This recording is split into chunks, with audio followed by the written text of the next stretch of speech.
ভেনিজুয়েলায় অভিযান চালিয়ে president Nicolas মাদুরোকে সস্ত্রীক অপহরণ এবং দেশটির তেল সম্পদের পুরোপুরি নিয়ন্ত্রণ নেয়ার পর আনুষ্ঠানিকভাবে সেই তেল বিক্রি শুরু করেছেন আমেরিকার প্রেসিডেন্ট ডোনাল্ড ট্রাম্প। এরই মধ্যে $50 কোটি তেল বিক্রি করেছে মার্কিন প্রশাসন। তবে তেল বিক্রির অর্থ পৌঁছেনি যুক্তরাষ্ট্রে কিংবা ভেনিজুয়েলায়, রাখা হয়েছে কাতারের একটি ব্যাংকে।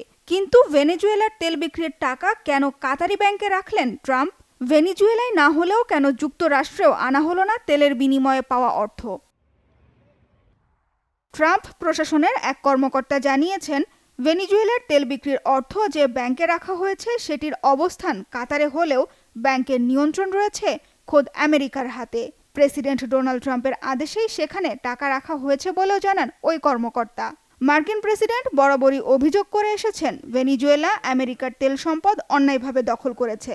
তবে তিনি চান তেল বিক্রি করে যে টাকা আসছে তা যেন শুধু ভেনিজুয়েলার জনগণের কাজে লাগুক।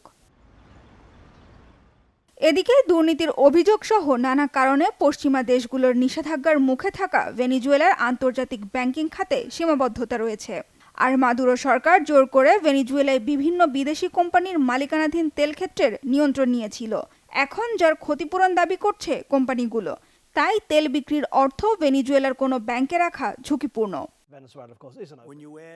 শুক্রবার জারি করা এক নির্বাহী আদেশে ডোনাল্ড ট্রাম্প বলেন, কাতারি ব্যাংকে তেল বিক্রির অর্থ রাখায় তার ওপর কোনো বিদেশি কোম্পানি ক্ষতিপূরণ মামলা করে টাকা আটকে রাখতে পারবে না এবং পরবর্তীতে সহজেই সেই টাকা স্থানান্তর করা যাবে। এদিকে ভেনিজুয়েলার তেল খাতে বড় ধরনের পরিবর্তন আনতে যাচ্ছে দেশটির অন্তর্বর্তী প্রেসিডেন্ট ডেলসি রদ্রিগেজ। বৃহস্পতিবার সংসদে দেয়া এক ভাষণে রদ্রিগেজ জানান, দেশটির প্রচলিত হাইড্রোকার্বন আইন সংস্কার করা হবে। এতে বিদেশি বিনিয়োগ আগের চেয়ে সহজ হবে। আমরা হাইড্রোকার্বন সংক্রান্ত অর্গানিক আইনের আংশিক সংস্কারের একটি বিল উত্থাপন করেছি। এই সংস্কারের মাধ্যমে অ্যান্টি ব্লকেড আইনে থাকা উৎপাদনমূলক মডেলগুলোকে আমাদের হাইড্রোকার্বন আইনের আওতায় আনা হবে। এর ফলে বিশেষ করে যেসব তেল ক্ষেত্রে আগে কখনো বিনিয়োগ হয়নি সেসব এলাকায় বিনিয়োগের সুযোগ তৈরি হবে। আমি এই আইনসভা পরিষদের কাছে এই আংশিক সংস্কারের অনুমোদন চাই। এসবের মধ্যেও ভেনিজুয়েলার উপকূলে চলছে মার্কিন সেনাবাহিনীর অভিযান। ক্যারিবীয় সাগরে ভেনিজুয়েলার তেলবাহী আরও একটি ট্যাঙ্কার জাহাজ জব্দ করা হয়েছে।